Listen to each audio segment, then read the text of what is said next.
अस्सलाम वालेकुम। 10th class बेटा, क्या हाल चाल है? अच्छा बेटा, आज हम लोग एक्सरसाइज नंबर 3.7 करेंगे कि वो ये एक्सरसाइज नंबर 3.2 3.5 से रिलेट करती है। जॉइंट वेरिएशन है इसमें। ये हमारे पास जॉइंट वेरिएशन के रियल लाइफ प्रॉब्लम्स हैं। ये इजी भी हैं और हम इसे इजीली सॉल्व आउट भी कर सकते हैं। ठीक है।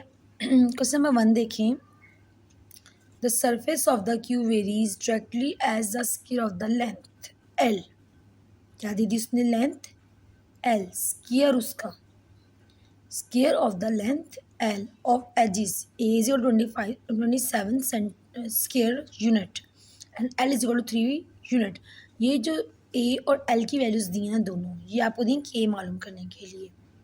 फिर देंगे find A when L is equal to 4 units, L when A is equal to 12 square units. यानी आपको उसने एरिया और लेंथ, एरिया मालूम करना जब लेंथ गिवन हो, लेंथ मालूम करना जब एरिया गिवन हो। सबसे पहले according to condition by joint variation हम लोग क्वेश्चन नंबर 1 करने जा रहे हैं।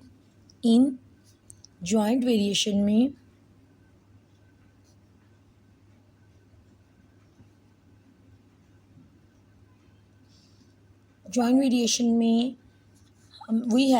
हम लोग रखते हैं क्या स्टेटमेंट है हमारी? अकॉर्डिंग टू कंडीशन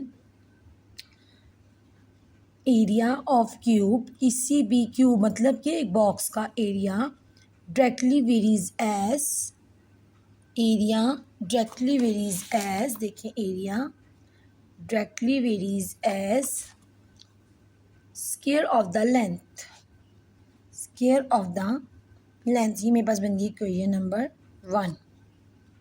ठीक है, अब हम इसको करेंगे, इसमें कोई भी constant A is equal to K L square, K is constant,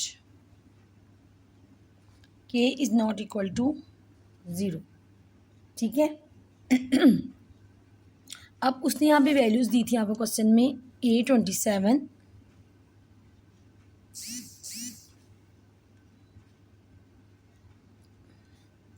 और L3 यूनिट्स, 27 स्क्वायर यूनिट्स यानी यूनिट का स्क्वायर, और उसने दे दिया है कितना?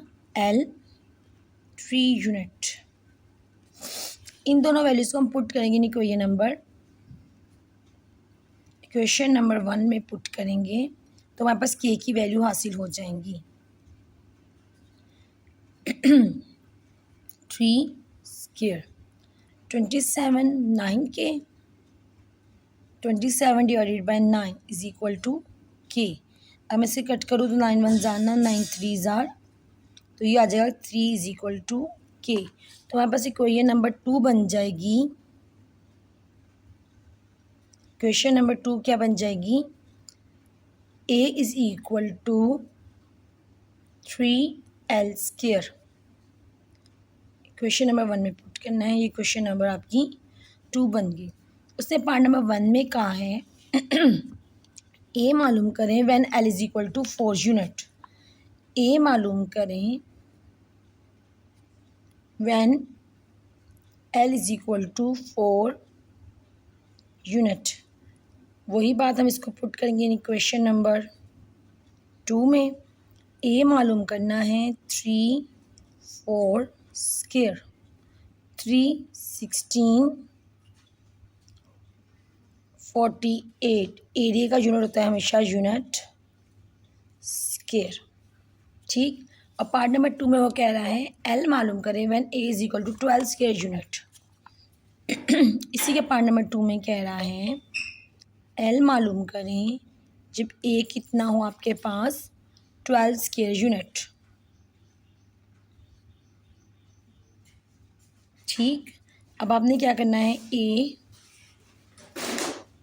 Put is equal to, put in equation number 2 A 12 unit square है और 3L स्क्वायर है। 3 से मल्टीप्लाई हो जाएगा, क्या हो जाएगा? Divide 4L square, taking square root on both side.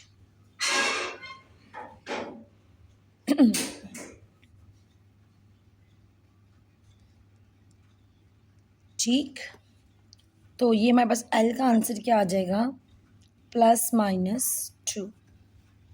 अब लेंथ माइनस में नहीं होती, लेंथ हमेशा पॉजिटिव में होती है, इस वजह से हम यहाँ पे लगाएंगे सिर्फ 2 और लेंथ L = 2 यूनिट। ठीक है, इसी तरह बेटा आप देखिए नेक्स्ट जो है आपके सारे के सारे पार्ट सेम एज इट ऐसे ही हैं, सारे के सारे पार्ट्स आपके सेम एज इट ऐसे ही हैं। ओके, अब हम लोग देखें जिस तरह के question number 3 surface, question number 3 में हुक्स लॉ में बात हो रही है। F applied to the stretch spring varies directly as the amount of the s, यानी एफ उसने डायरेक्ट वेरीज एज एस कर दी है। ठीक, वही एस की वैल्यू भी दे दी हुई है, एफ की वैल्यू भी दे दी है के मालूम करने के लिए। अब क्या पार्ट इसके सॉल्व करें। इसी तरह हम लोग इसमें प्रेशर पी है, directly varies as depth, V is directly varies as depth, बाकी तरीका कार वही है।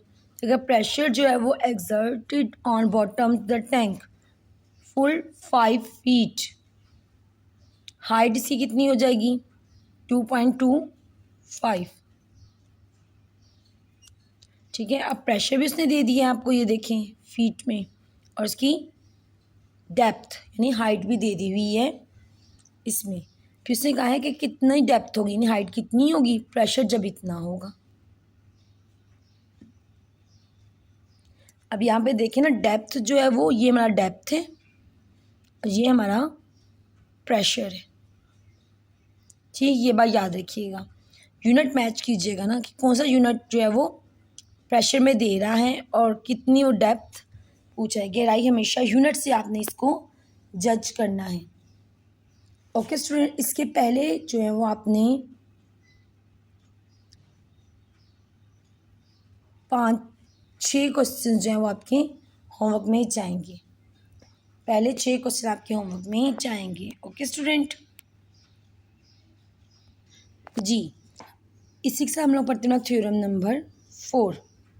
If 2 chords of the circle are congruent, एक सर्कल है उसके 2 कॉर्ड्स हैं।